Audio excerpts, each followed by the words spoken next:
മുഖ്യമന്ത്രി പിണറായി വിജയനെതിരായ രൂക്ഷ വിമർശനങ്ങൾക്ക് പിന്നാലെ വിവിധ വിഷയങ്ങളിൽ സിപിഐഎമ്മിന് മുൻപ് നൽകിയ പരാതി പി.വി. അൻവർ എം.എൽ.എ ഇന്ന് പുറത്തുവിടും. 9 മാസങ്ങൾക്ക് മുൻപ് പാർട്ടിക്ക് നൽകിയ പരാതികളിൽ തുടർ നടപടികൾ ഉണ്ടായില്ലെന്ന ആരോപണത്തിന് പിന്നാലെയാണ് കൂടുതൽ വിവരങ്ങൾ അൻവർ പുറത്തുവിടാൻ തയ്യാറെടുക്കുന്നത്. രാവിലെ 10 മണിയോടെ അൻവർ കൊണ്ടോട്ടിയിലെത്തും. ഗോൾഡ് അപ്രൈസർ ഉണ്ണിയുടെ അനധികൃത സ്വത്ത് സമ്പാദനം തുറന്നുകാട്ടുമെന്ന് അൻവർ ഇന്നലെ പറഞ്ഞിരുന്നു. കൊണ്ടോട്ടി സ്വദേശിയായ ഉണ്ണിയുടെ ഉടമസ്ഥതയിലുള്ള ഭൂമേഖലകളിലേക്കും സ്ഥാപനങ്ങളിലേക്കും നേരിട്ട് ചെല്ലാനാണ് അൻവറിന്റെ നീക്കം. നിലമ്പൂരിൽ ഞായറാഴ്ച സംഘടിപ്പിക്കുന്ന പൊതുസമ്മേളനത്തെക്കുറിച്ചും അൻവർ ഇന്ന് വിശദീകരിക്കും. സിനോജ് തോമസ് നൽകും വിശദാംശങ്ങൾ. Sinoj, very good morning. ഇപ്പോൾ ഏതായാലും മുഖ്യമന്ത്രിക്കെതിരായ രൂക്ഷ വിമർശനങ്ങൾക്ക് പിന്നാലെ അൻവർ വീണ്ടും ആരോപണങ്ങളുമായി മുന്നോട്ട് വരികയാണ്. ഇന്ന് ഏതായാലും 10 മണിയോടുകൂടി തന്നെ അൻവർ വീണ്ടും മാധ്യമങ്ങളെ കാണുമെന്ന് പറയുമ്പോൾ എന്തെല്ലാം കാര്യങ്ങളായിരിക്കും അൻവർ ഇന്ന് വീണ്ടും പുറത്തുവിടുക? അങ്ങനെയെങ്കിൽ കൂടുതൽ ആരോപണങ്ങളുമായി അൻവർ എത്തുമ്പോൾ ഏതു രീതിയിലായിരിക്കും ഇത് കൂടുതൽ പ്രതിരോധം തീർക്കുക? ശ്രുതി, തുളസി, വെരി ഗുഡ് മോർണിംഗ്. അതായത് മുന്നോട്ട് വെച്ച കാല് പുറകോട്ട് വെക്കാൻ അൻവർ തയ്യാറല്ല. ഇന്നലെ പരസ്യ യുദ്ധപ്രഖ്യാപനമാണ് സർക്കാരിനെതിരെയും മുഖ്യമന്ത്രിക്കെതിരെയും അൻവർ നടത്തിയിരിക്കുന്നത്. അങ്ങനെ ഒരു യുദ്ധപ്രഖ്യാപനം നടത്തുമ്പോൾ പ്രത്യാക്രമണം ഉണ്ടാകുമെന്ന് അൻവറിന് നന്നായിട്ട് അറിയാം. അതുകൊണ്ട് ആവനാഴിയിലുള്ള എല്ലാ അമ്പുകളും അസ്ത്രങ്ങളും സൂക്ഷിച്ചു വെച്ച ശേഷമാണ് അൻവർ പുറത്തേക്ക് ഇറങ്ങിയിരിക്കുന്നത്. ഇന്നലെ തുടങ്ങിയത് ഒരു തുടക്കം മാത്രമാണ്. ഇന്നലെ തുടങ്ങിയപ്പോൾ മുതൽ തന്നെ സർക്കാരിൻ്റെ ഭാഗത്തു നിന്നും അതോടൊപ്പം തന്നെ പാർട്ടിയുടെ ഭാഗത്തു നിന്നും പരസ്യ പ്രതികരണങ്ങൾ വന്നു തുടങ്ങി. ആദ്യം ടി.പി. രാമകൃഷ്ണനാണ് പ്രതികരിച്ചത്. തുടർന്ന് മറ്റ് നേതാക്കൾ പ്രതികരിക്കുന്നു.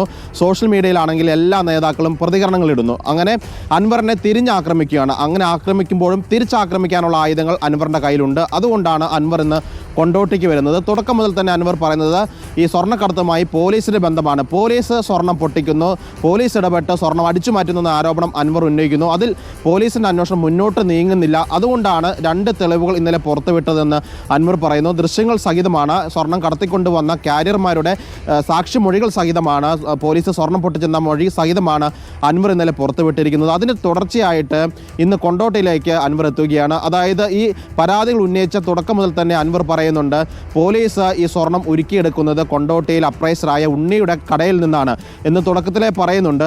ആ ആരോപണം ഉന്നയിച്ചതിന് പിന്നാലെ തന്നെ ഉണ്ണിയുടെ കടയിൽ നിന്ന് തെളിവുകൾ കടത്തിക്കൊണ്ടുപോയി എന്നൊരു ആരോപണം അന്ന് അൻവർ ഉന്നയിച്ചിരുന്നു. ആരെങ്കിലും എതിർത്ത് കഴിഞ്ഞാൽ ദൃശ്യങ്ങൾ സഹിതം പുറത്തുവിടാമെന്ന് അൻവർ അന്ന് വെല്ലുവിളിച്ചതാണ്. ഒരു പക്ഷേ ദൃശ്യങ്ങൾ ഉൾപ്പെടെ അൻവറിൻ്റെ കൈവശം ഉണ്ടാകാനുള്ള സാധ്യതയുണ്ട്. കാരണം അൻവർ ഇന്നലെ പറഞ്ഞത് താൻ നൽകിയ പരാതിന്മേൽ പ്രത്യേക അന്വേഷണ സംഘം മൊഴിയെടുത്തെങ്കിലും വേണ്ട തെളിവുകളോ സാക്ഷിമൊഴികളോ ശേഖരിച്ചിട്ടില്ല എന്ന് അൻവർ പറയുന്നു. അങ്ങനെയെങ്കിൽ ഈ ഉണ്ണിക്കെതിരെയും അൻവർ സ്വാഭാവികമായും മൊഴി നൽകിയിട്ടുണ്ടാകും. അന്വേഷണ സംഘം അവിടെ എത്തിയില്ല തുടങ്ങിയ കാര്യങ്ങൾ പറഞ്ഞുകൊണ്ടായിരിക്കാം അൻവർ പ്രതിരോധിക്കുന്നത്. ഒപ്പം തന്നെ ഉണ്ണിയുടെ സ്വത്ത് സമ്പാദനം ഉൾപ്പെടെയുള്ള കാര്യങ്ങൾ നേരത്തെ പറഞ്ഞതാണ്. വലിയ വീട് നിർമ്മിച്ചു തുടങ്ങിയ കാര്യങ്ങളൊക്കെ തന്നെ അൻവറുമായി ബന്ധപ്പെട്ടവർ അല്ലെങ്കിൽ അതിനെ സപ്പോർട്ട് ചെയ്യുന്നവർ പറഞ്ഞതാണ്. അതുകൊണ്ട് തന്നെ ഈ കൊണ്ടോട്ടി കേന്ദ്രീകരിച്ചാണ് പോലീസിൻ്റെ സ്വർണ്ണ പൊട്ടിക്കൽ നടക്കുന്നത്. അതുകൊണ്ട് കൊണ്ടോട്ടിലെത്തി കൂടുതൽ തെളിവുകൾ ഒരുപക്ഷെ അൻവർ ഇന്ന് പുറത്തുവിട്ടേക്കാം. അതോടൊപ്പം തന്നെ ഇന്നലെ അദ്ദേഹം വാർത്താസമ്മേളനത്തിൽ പറഞ്ഞിരുന്നു, മാസങ്ങൾക്ക് മുൻപ് മുഖ്യമന്ത്രിയെ കണ്ട് പി ശശിക്കെതിരെയും ADGPക്കെതിരെയും താൻ പരാതി പറഞ്ഞതാണ്.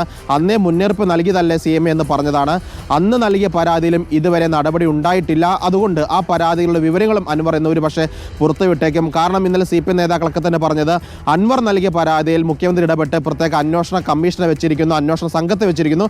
അങ്ങനെ അന്വേഷണ പരിധിയിലിരിക്കുന്ന ഒരു വിഷയത്തിൽ വീണ്ടും ആരോപണം ഉന്നയിക്കുകയും ആ അന്വേഷണത്തെ സംശയിക്കുകയും ചെയ്യുന്നത് ശരിയായ ഇടതുപക്ഷ നിലപാടല്ല, അത് പ്രതിപക്ഷത്തിൻ്റെ നിലപാടാണെന്നാണ് വിമർശനം ഉന്നയിച്ചത്. അപ്പോഴും പി.വി. അൻവർ കടന്നാക്രമിക്കാൻ ഉപയോഗിക്കാൻ വേണ്ടി പോകുന്നത് മാസങ്ങൾക്ക് മുൻപ് നൽകിയ പരാതിയിൽ എന്തുകൊണ്ട് ഇത്രയും മാസമായിട്ട് നടപടി എടുത്തില്ല എന്ന ചോദ്യം അൻവർ ഉന്നയിക്കാനുള്ള എല്ലാ സാധ്യതയുമുണ്ട്. അതോടൊപ്പം തന്നെ അദ്ദേഹം ഞായറാഴ്ച നിലമ്പൂരിൽ ഒരു പൊതുസമ്മേളനം വിളിക്കുകയാണ്. അദ്ദേഹം മാധ്യമങ്ങൾക്ക് മുൻപിൽ വന്ന് എല്ലാ കാര്യങ്ങളും പറയുന്നുണ്ടെങ്കിലും ജനങ്ങളുടെ പിന്തുണ എത്രമാത്രമുണ്ട്, എത്ര ജനങ്ങൾ നേരിട്ട് വന്ന് തനിക്ക് പിന്തുണ അറിയിക്കും, അത് പാർട്ടിക്ക് വെല്ലുവിളി ഉയർത്താൻ എങ്ങനെ സാധിക്കുമെന്ന് അറിയാൻ വേണ്ടിയാണ് പി.വി. അൻവർ ഞായറാഴ്ച നിലമ്പൂരിൽ ഒരു പൊതുസമ്മേളനം കൂടി വിളിച്ചു ചേർക്കുന്നത്. ശ്രുതി, ശരി, വ്യക്തമാണ്. എന്തായാലും വിവിധ വിഷയങ്ങളിൽ CPMന് മുൻപ് നൽകിയ പരാതി പി.വി. അൻവർ എം.എൽ.എ ഇന്ന് പുറത്തുവിടും എന്നുള്ള വിവരം കൂടി വരുന്നുണ്ട്. 9 മാസങ്ങൾക്ക് മുൻപ് പാർട്ടിക്ക് നൽകിയ പരാതികളിൽ തുടർ നടപടികൾ ഉണ്ടായില്ല എന്ന ആരോപണത്തിന് പിന്നാലെയാണ് കൂടുതൽ വിവരങ്ങൾ അൻവർ പുറത്തുവിടാൻ തയ്യാറെടുക്കുന്നത്. വിശദാംശങ്ങളാണ് സിനോജ് തോമസ് നൽകിയത്.